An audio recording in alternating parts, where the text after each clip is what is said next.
اسعد الله صباحكم بكل خير، وده اليوم الرابع من يوميات رمضان، وكل سنه وانتم طيبين. يلا بينا كده نبتدي اليوم من على الساعه 2 كده عشان انا صاحي متاخر. يلا بينا نجهز الاكل بتاعنا بتاع الدايت عشان احنا ماشيين على نظام. لكم انا بجهز الاكل ازاي. لكم الفراخ دي بتحتاج ايه؟ الكيله بتاعتنا بتحتاج علبه زبادي ونص ليمونه، خل، رشه ملح، شطه، فلفل اسود، اي شطه سايله عندك، دبس رمان حطه بيبقى حلو جدا، بس انا مش عندي خلصان. خلصنا يا باشا التتبيله بتاعت الجمبري وطلع معانا زي الفل. الجمبري ده انا عامله احتياطا لان انا عايز ادوقه. الفراخ بتاعتنا بتاعت الدايت اهي. معينك ونضف نضف حياتك، نضف حياتي عامله دلوقتي زي دي يا جدعان.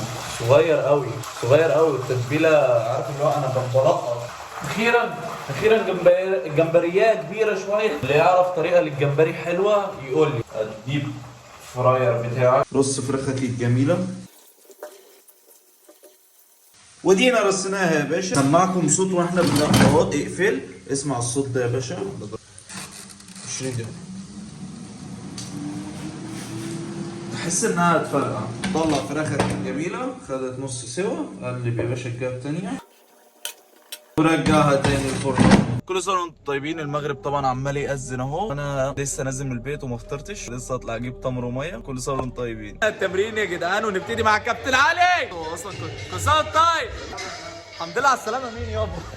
بعد ما وصلنا التمرين كده وهنبتدي مع اول واحد عبد الرحمن. كان مطلع عيني وجاي كده مأنتخ من بعد الفطار، بس هو احنا هنشد عليه كده، بس هو ركب وسايبه والله العظيم، وربنا يعين في اللي بعده. ونخش على كيفن يا باشا ونشوف هيعمل ايه.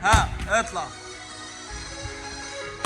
يا ابني، اقف مره، اطلع اقف مره، يا سيبش نفسك، اطلع جو. والله حكايتك.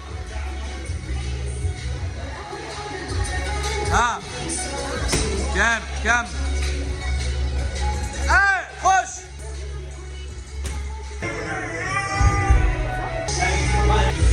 يلا جو.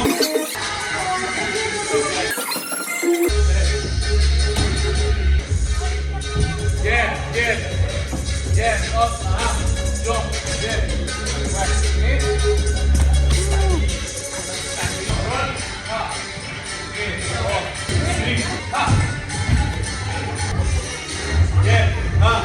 رول على طول.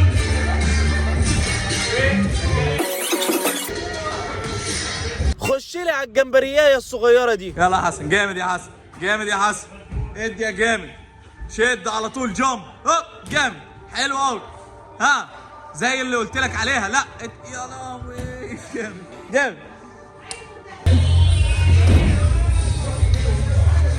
اثنين ثلاثة.